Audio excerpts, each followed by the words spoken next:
A'udzubillahi minasyaitonirrajim. Bismillahirrahmanirrahim. Alhamdulillahirabbil alamin. Wassalatu wassalamu ala asyrafil anbiya'i wal mursalin wa ala alihi wa sahbihi ajmain.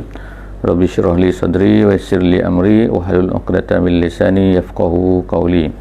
Subhanaka la ilma lana illa ma 'allamtana innaka antal alimul hakim wa la haula wa la quwwata illa billahil aliyyil azim. Alhamdulillah, bersyukur pada Allah Subhanahu wa taala, salawat dan salam kepada baginda Nabi sallallahu alaihi wasallam. Alhamdulillah, sekali lagi pada kali ini kita bersama-sama dalam sesi pemahaman ataupun tafsiran secara ringkas daripada muka surat kita pada hari ini, iaitu 251. Kita pada hari ini akan bersama-sama dalam surah An-Nur pada muka surat yang kedua daripada surah An-Nur ni. Jadi sebagaimana kita sebutkan sebelum daripada ni, bahawa surah An-Nur ni adalah surah yang turunnya di Madinah, dan tabiat biasa surah Madinah ni ialah dia akan menceritakan tentang perkara-perkara tentang hukum dan juga perkara-perkara tentang adab sebagai seorang Islam. Dia mengajar bagaimana untuk mengajar seorang Islam tu supaya menjadi mempunyai satu tabiat ataupun satu adab ataupun melakukan satu perkara itu mengikut cara yang betul. Kalau ayat-ayat di Mekah biasanya ialah ayat-ayat yang akan menceritakan tentang bagaimanakah kita akan mempunyai sikap yang betul terhadap Allah Subhanahu wa taala, ataupun kita panggil sebagai tasawur aqaidi, tasawur ataupun pandangan akidah. Tetapi fokus di dalam surah Madinah adalah ayat-ayat yang berkaitan dengan hukum, iaitu dan juga ayat-ayat yang berkaitan dengan adab dan tata cara bagaimana kita nak hidup sebagai seorang Muslim.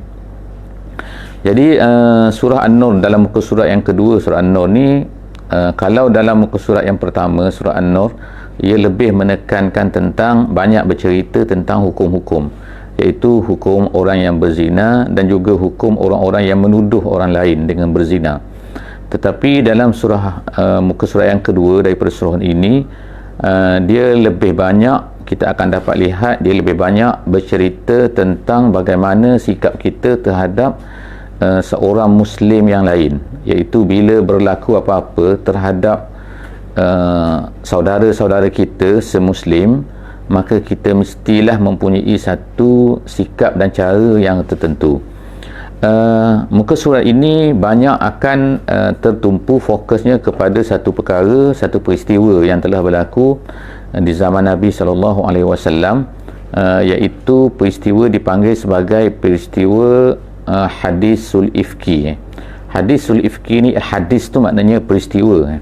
Al-ifki itu ialah pembohongan yang besar. Al-ifki itu dia lebih dahsyat lagi daripada al-kazib.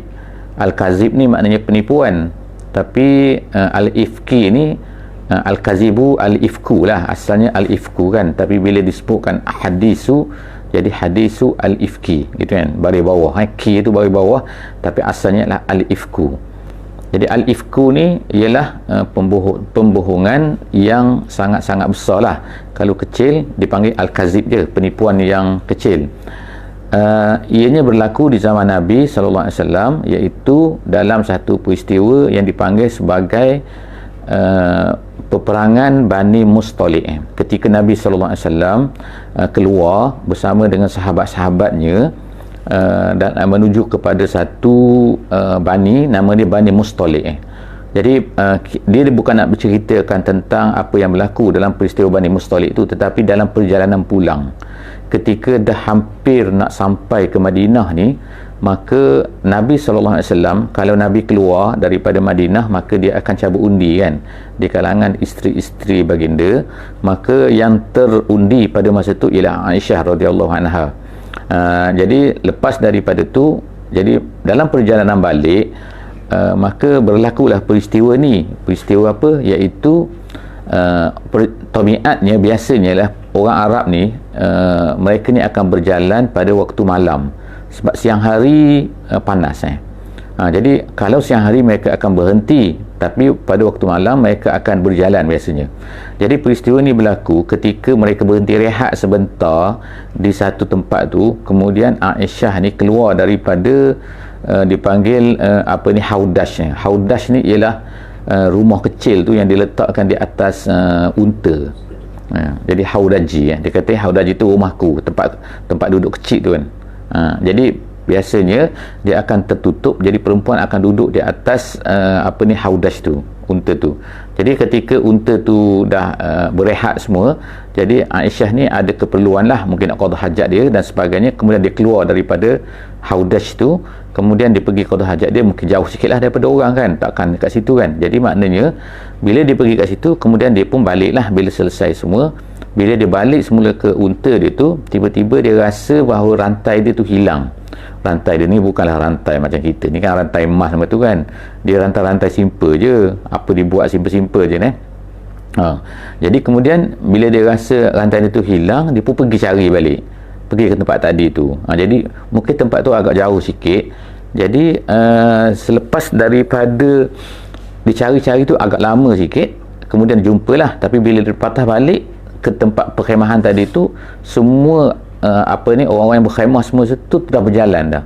Dan dikatakan bahawa orang yang menjaga unta tu tak sedar bahawa Aisyah tak ada kat situ, sebab disebutkan dalam hadis yang diriwayatkan oleh Bukhari bahawa perempuan-perempuan pada masa tu makan sikit. Jadi bila makan sikit mereka ni ringan jadi tak sedar lah ada orang tak ada orang dalam haudash tu. Jadi Aisyah ni bila dah sampai ke situ, dia dah unta tak ada, semua orang tak ada, rombongan dah berjalan. Jadi dia tunggu kat situ, moga-moga harapan dia ialah orang akan patah balik lah bila sedar dia tak ada tu.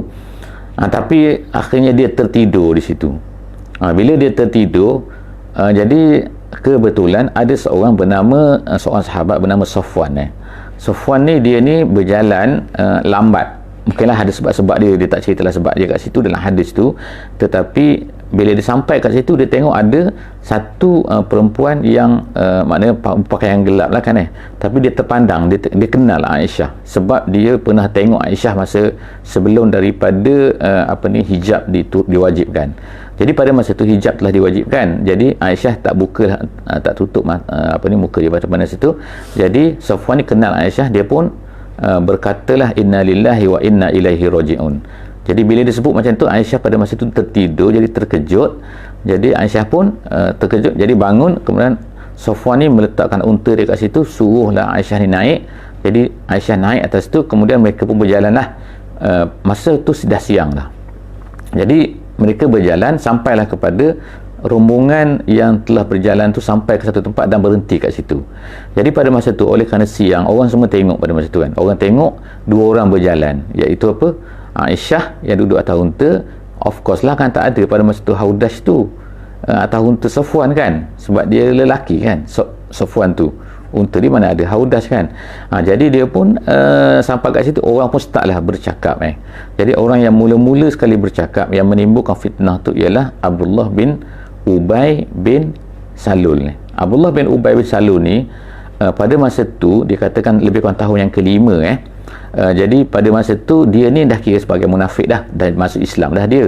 Sebelum tu daripada tu dia memang tak Islam tapi dia Islam selepas daripada peperangan Badar. Peperangan Badar ni tahun yang kedua Jadi selepas jadi dia pun buatlah cerita, dia kata takkan tak ada apa-apa, apa dah jadi ni dua orang ni berjalan dua orang kan. Jadi orang kena Aisyah, orang kena Safwan. Jadi akhirnya berita tu tersebar lah kan. Ada orang bercakap, ada orang tak bercakap. Jadi macam-macam lah sikap pada masa tu, dan Nabi SAW tak kata apa. Jadi confused lah pada masa tu, menunggu wahyu. Sebab tak tahu kan, bila tanya Aisyah pada masa tu, bila dia balik ke rumah ke Madinah, dia demam jadi tak berjumpa dengan orang, jadi dia pun tak tahu cerita apa yang berlaku jadi oleh kerana tu peristiwa tu telah melahirkan orang yang bercakap banyak kan. Orang yang bercakap, ada yang bercakap, ada sahabat Nabi juga yang telah bercakap lah mengenai peristiwa ni, iaitu bercakap-cakap yang tak elok, ada yang bercakap elok jadi kita akan bacalah kan kisah daripada ni. Itu adalah satu peristiwa yang besar lah, Dan peristiwa ini mungkin ada orang menganggap bahawa satu benda yang tak baik lah, tapi Allah Subhanahu Wa Taala cerita semua, iaitu berkenaan dengan hadis ini dipanggil al-ifki kat sini kan, dalam ayat yang ke-11, insya-Allah. A'udzubillahi minasyaitonirrajim.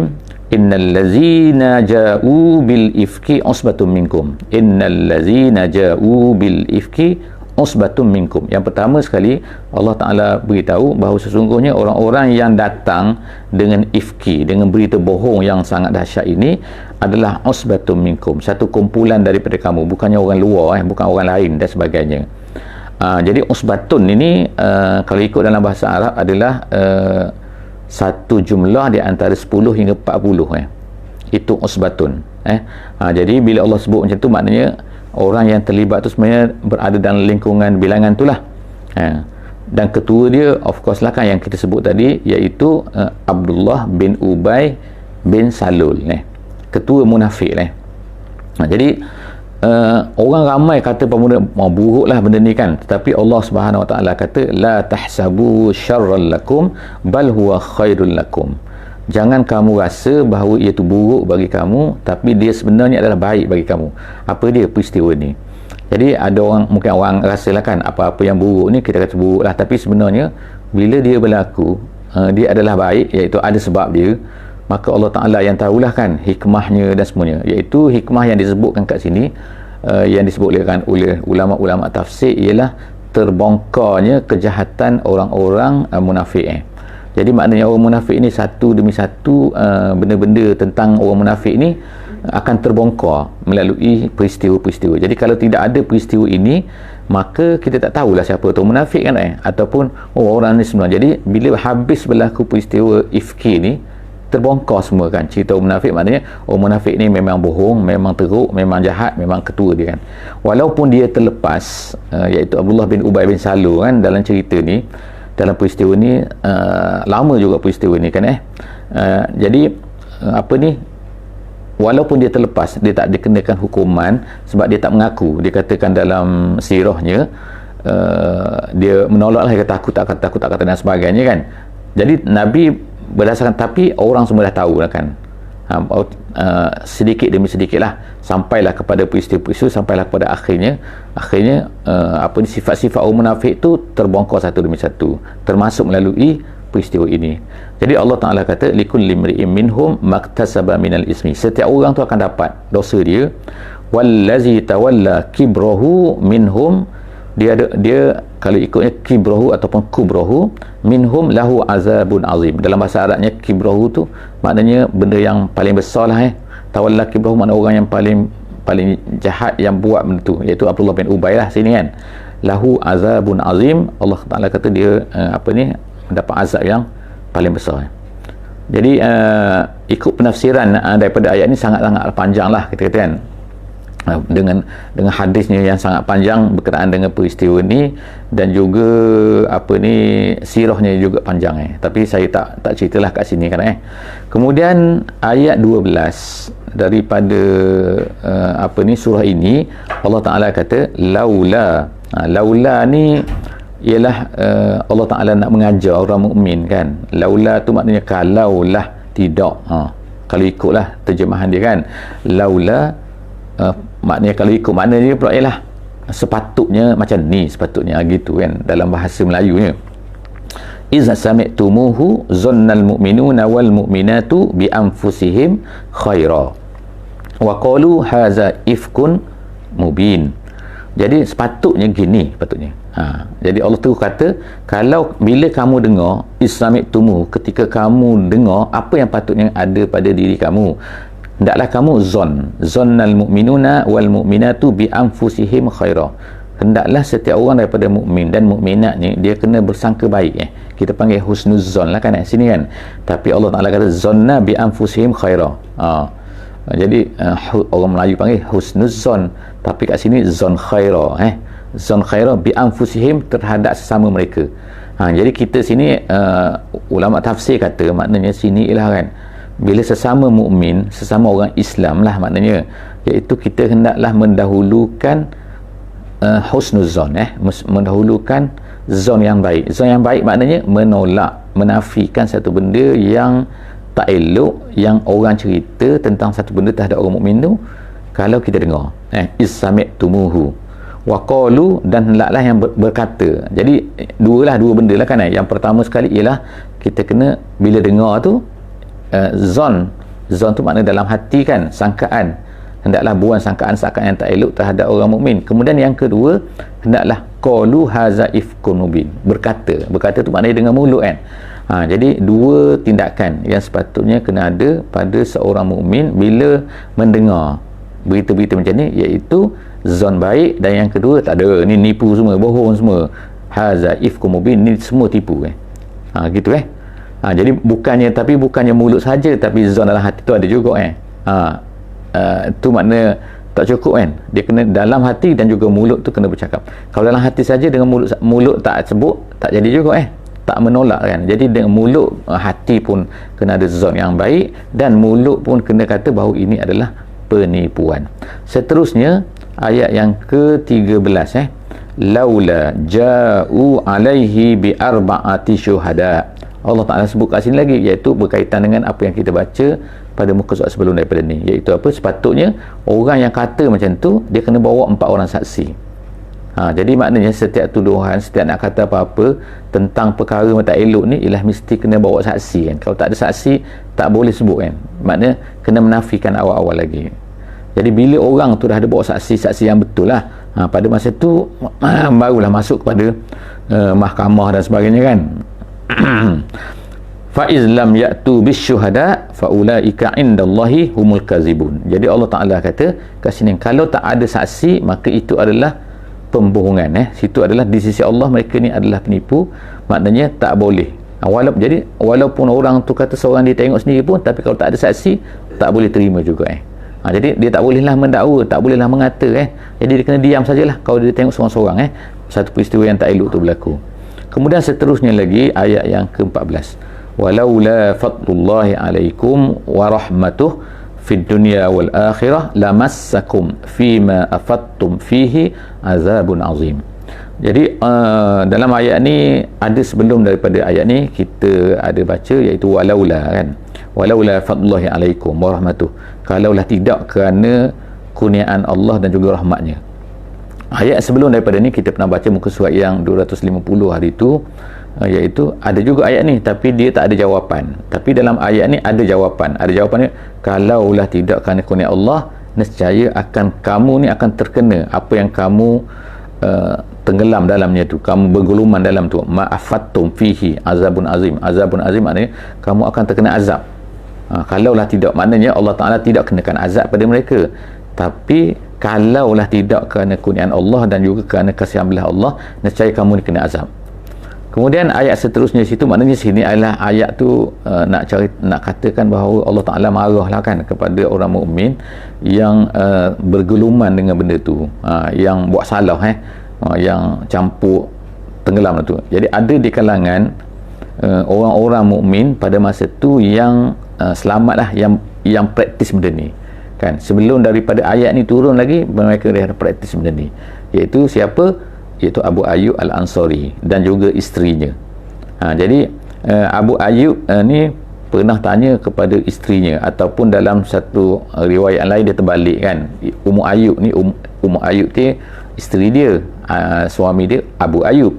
Jadi Abu Ayyub pernah tanya isteri dia, dia kata, hei Ummu Ayyub, dia kata, kau dengar tak apa yang orang tu cerita pasal Aisyah tu? Dia kata dengar. Dia kata jadi dia kata, kau percaya ke? Dia kata mana ada kan kata Aisyah. Jadi dia kata Aisyah tu lebih baik daripada kau, dan Safwan tu lebih baik daripada aku. Jadi macam mana, tak mungkin benda ni berlaku, dia kata sebab apa kan? Dia tanya Ummu Ayyub, kata kalau kau buat tak, kalau orang kata kau buat tak, dia kata aku pun tak buat, jadi macam mana Aisyah tu akan buat sedangkan dia tu lebih baik daripada aku. Jadi maknanya kat sini ialah ramai dari kalangan sahabat ni dia terbagi pada 3 lah. Ada orang yang macam percaya, seolah-olah macam percaya. Ada yang kedua, kumpulan yang kedua ialah yang diam langsung lah, tak cakap apa, tak komen apa. Kemudian kelompok yang ketiga ialah yang menolak terus, iaitu seperti Abu Ayyub Al-Ansari. Jadi Allah SWT ajar kat sini kan, tadi ajar satu benda dah, iaitu zon dan juga kaul, berkata. Kemudian kat sini lagi Allah ajar lagi, iz talaqawnahu bi alsinatikum, iaitu ketika orang duk bercerita itu talaqawnahu bi alsinatikum, makna melompat-lompat pada lidah kan, orang ni cerita, wa taquluna bi afwahikum ma laysa lakum bihi ilmun, iaitu kamu berkata satu benda yang mana, berkata dengan mulut kamu satu benda yang mana kamu tidak ada ilmu tentangnya, kamu tak tahu benda tu betul-betul berlaku ataupun tidak, tapi kamu cakap juga, seolah macam benda tu berlaku kan. Kamu duk bercakap kan, melompat daripada mulut ke mulut, kita kata yang berpindah tu talaqawnahu bi alsinatikum, berpindah mulut ke mulut. Jadi lepas tu sedangkan kamu tak tahu benda tu berlaku betul-betul ke. Jadi di sini Allah Ta'ala ajar bukan hanya perkara ni saja kan, tapi maknanya dalam apa-apa peristiwa pun kan.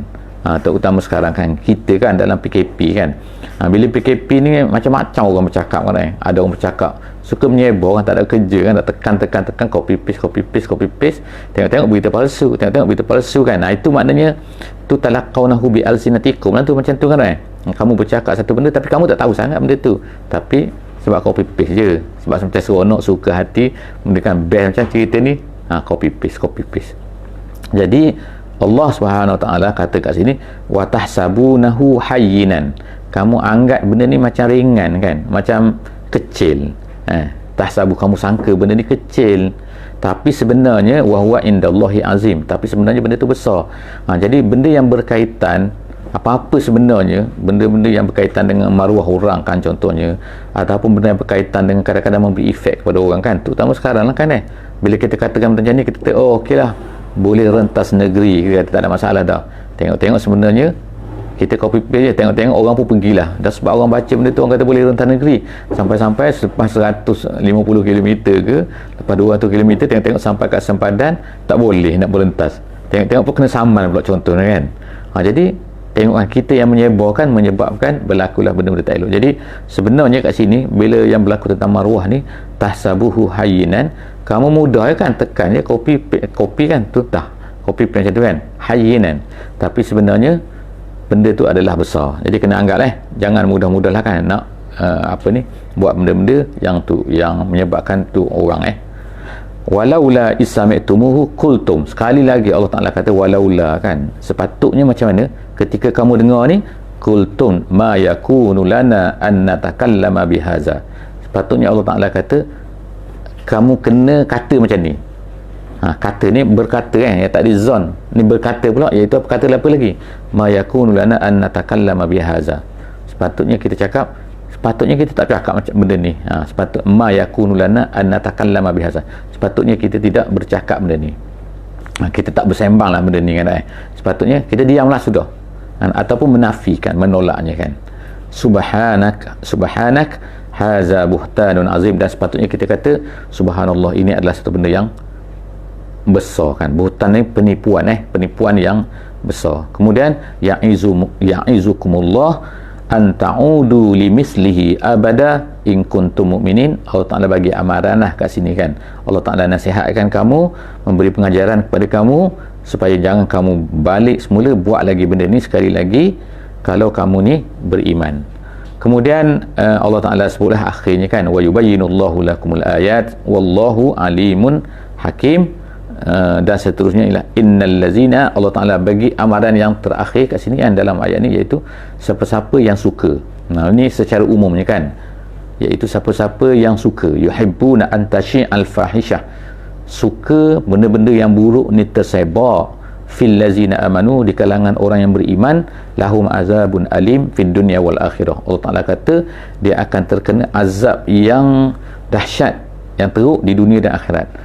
Maknanya azab di dunia dia boleh jadi dalam bentuk hukuman kan, hukuman maknanya Allah Ta'ala kenakan hukuman lah, hudud dan sebagainya, dan kemungkinan juga ialah bukan hukuman tu tapi melalui azab cara-cara yang lain kan, yang Allah Ta'ala akan kenakan. Maknanya kena hukum dunia dan juga kena di akhirat tu kena azab lah. Wallahu ya'lamu antum la ta'lamun, Allah tahu dan kamu semua tidak tahu kan. Jadi akhirnya ayat yang terakhir ialah sekali lagi ada walaula fadlullahi alaikum wa rahmatuhu. Jadi kita tengok kan, ini adalah kali yang ketiga lah kan makna Allah Ta'ala sebut benda ni, iaitu walaula fadlullahi alaikum wa rahmatuh, kalaulah tidak kerana jadi kita sebutkan yang dalam sesi lepas, iaitu bila Allah Ta'ala sebut macam ni, kadang-kadang ada jawapan, kadang-kadang tak ada jawapan, tak ada.